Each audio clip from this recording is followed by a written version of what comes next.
मराठी समोर बॉलिवूड नतमस्तक, ही जी मी लाईन लिहिली आहे ना त्यामागे एक गंमत आहे बरं का, सांगतो. वरुण धवन त्याचा एक चित्रपट चालू आहे आणि एक साऊथचा ज्याचं नाव पेडी आहे. वरुण धवनच्या चित्रपटाने ह्या रविवारी ऑलमोस्ट 15 ते 20 कोटी कमावले आणि या साऊथच्या पेडी चित्रपटाने पण 30 कोटीच्या आसपास. पण ह्या दोन्ही चित्रपटांना महाराष्ट्रामध्ये जेव्हा हवं तेवढं यश मिळालं नाही, म्हणजे जवळपास 1.5 ते 2 कोटीच कमाई करता आली. 1 वर्ष आधी जर का पाहिलं असत ना, ह्या चित्रपटाने मुंबई महाराष्ट्रामध्ये ऍटलिस्ट 10 कोटी कमाई केली असते. हे का घडतंय? कारण सगळे शोज मराठी चित्रपटांकडे आहेत. ऑलमोस्ट शोज महाराष्ट्रामध्ये तुंबाडची मंजुळा, देऊळबंद 2 आणि राजा शिवाजी, ह्यामुळे हे घडतंय. ह्याबद्दल आपण पुढे विस्तारित बोलूयातच. आता आपण बॉक्स ऑफिस कलेक्शन जाणून घेऊयात. देऊळबंद 2, तुंबाडची मंजुळा आणि राजा शिवाजी या चित्रपटाचा. नमस्कार, मी साहिल निकम तुम्हा सर्वांचं मनापासून स्वागत करतो माझ्या युट्यूब चॅनल पिक्चर प्लॅटफॉर्ममध्ये. व्हिडिओ सुरुवात करण्यापूर्वी एक गोष्ट तुम्हाला सांगायची आहे. तुम्ही जे स्क्रीनच्या पलीकडे आहात ना, त्यांचं खूप महत्व आहे बरं का. म्हणजे तुम्ही एक छोटासा सबस्क्राईब किंवा लाईक करताय ना, तो स्क्रीनच्या इथे खूप त्याचा मोठा वाटा आहे. त्यामुळे एक सपोर्ट नक्की करा आणि मराठी सिनेमांचं जे यश आहे ते आपण त्यामुळे दूरपर्यंत पोहोचू शकतो.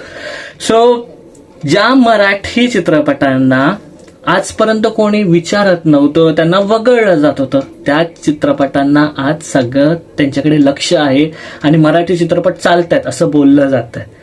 सो हे का घडते ह्याच्याबद्दल पुढे बोलूयात. आता आपण बॉक्स ऑफिस कलेक्शनकडे येऊयात. तुंबाडची मंजुळा या चित्रपटाचं पहिलं कलेक्शन सांगतो, कारण तोच लेटेस्ट चित्रपट चालू आहे आता. सो तुंबाडची मंजुळा या चित्रपटाला लागून 3 दिवस कंप्लीट झालेले आहेत. आजचा 4था दिवस आहे. 3 दिवसात खूप छान कमाई केलेली ह्या चित्रपटाने. ह्या चित्रपटाचं बजेट पाहिलं तर अवघं 6 कोटींचं आहे.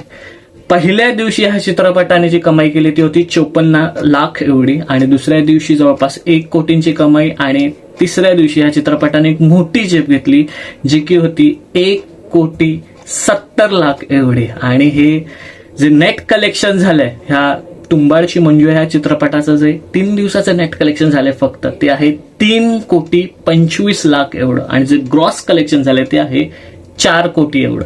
आता चित्रपटाचा बजेट पाहिलं तर 6 कोटीचा आहे. सो लवकरच ह्याच हप्त्यात हा चित्रपट त्याचा बजेट काढेल आणि प्रॉफिटकडे जाईल. चित्रपटाच्या तिकीट सुद्धा छान विकल्या गेल्या होत्या शनिवारच्या दिवशी, म्हणजे जवळपास 34,000 तिकीट्स विकल्या गेल्या होत्या शनिवारच्या दिवशी, आणि रविवारी तो आकडा जवळपास 45,000 ते 50,000 पर्यंत पोहोचला होता तिकीट्स विकण्याचा. सो हेही खूप छान चित्र आहे. तुंबाडची मंजुळा हा जो नवीन चित्रपट आलाय त्याच्यासाठी.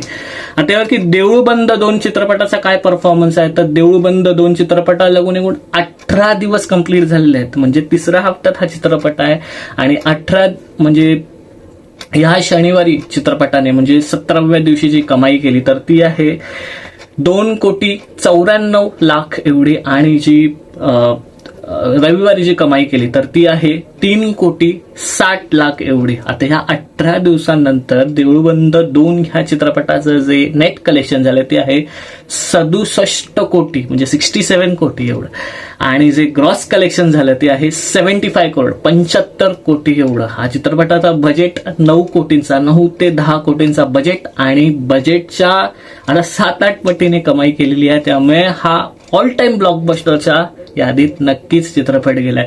आता तिकीट्स बुकिंगचं म्हणाल तर शनिवारच्या दिवशी देऊळबंद 2 चित्रपटाने 1,10,000 तिकीट्सची विक्री केली होती, आणि जे रविवारच्या दिवशी हा आकडा 1,30,000 पर्यंत पोहोचला. इनफॅक्ट 35,000च्या आसपास गेलेला आहे. सो अजूनही देऊळबंद 2ची क्रेज कुठेही संपलेली नाहीये. मग कोणतेही मोठे चित्रपट येऊ दे, वरुण धवनचा येऊ दे ना तर साऊथचा चित्रपट, अजूनही क्रेज संपली नाही. अजूनही म्हणजे आता अजून एक गोष्ट सांगायची म्हणजे वेड ह्या चित्रपटाचा जो ग्रॉसचा जो रेकॉर्ड होता 75 कोटींचा तो तुटलेला आहे देऊळबंद 2 ह्या चित्रपटाकडनं. आता पुढचा जो रेकॉर्ड असेल तो बाईपण भारी देवा आणि हा आपला कोणता सैराट आणि राजा शिवाजी ह्या चित्रपटाचा असेल. सो हे थोडं कॉम्प्लिकेटेड असणार हे 3 चित्रपटांचे रेकॉर्ड, पण नक्कीच तोही रेकॉर्ड तोडेल अशी आशा करत. आत्ता बोलूयात की राजा शिवाजी चित्रपटाचं किती कलेक्शन झालं, तर राजा शिवाजी चित्रपटाला लागून एकूण 38 दिवस कंप्लीट झालेले आहेत, आणि या 38 दिवसांमध्ये जे नेट कलेक्शन झालं या चित्रपटाचं तर ते आहे 107 कोटी एवढं, म्हणजे 107 crores एवढं नेट कलेक्शन, आणि जे ग्रॉस कलेक्शन झालंय ते आहे 118 कोटी एवढं, म्हणजे जवळपास 114 कोटी हे इंडिया नेटमध्ये कमवलेत आणि जे ओव्हरसीजमध्ये कमवले ते 4 कोटी, असे 118 कोटीचं वर्ल्ड वाईड किंवा ग्रॉस कलेक्शन झालेलं असं म्हणतात. आणि हाही चित्रपट ऑल टाइम ब्लॉकबस्टरच्या लिस्टमध्ये गेलाय, सगळ्यात जास्त कमाई करणारा मराठी चित्रपट म्हणून ठरलाय.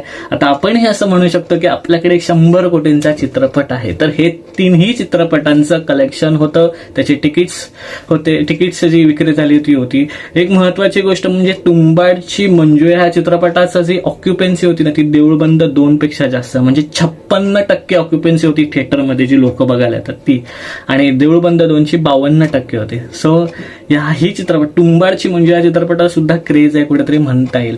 सो हे होतं 3ही चित्रपटांचं कलेक्शन. आणि यार म्हणजे बॉलिवूडला जबरदस्त टक्कर देते. म्हणजे ते लोकांना आता हैराण परेशान झाले असेल की मुंबई आणि पुणे सर्किटला झालंय काय, कारण मुंबईमध्ये तर लोक फुल्ली देऊळबंद 2 आणि तुंबाडची मंजू या चित्रपटाला सपोर्ट करतायत. इनफॅक्ट राजा शिवाजी या चित्रपटाचे काही शोज आहेत. सो पुण्यात तर त्याच्याहून डेंजर सपोर्ट मिळतं, त्याच्याहून भारी सपोर्ट मिळतं या 3ही चित्रपटांना. सो ज्या सर्किटमधनं जास्त कमाई होते बॉलिवूडची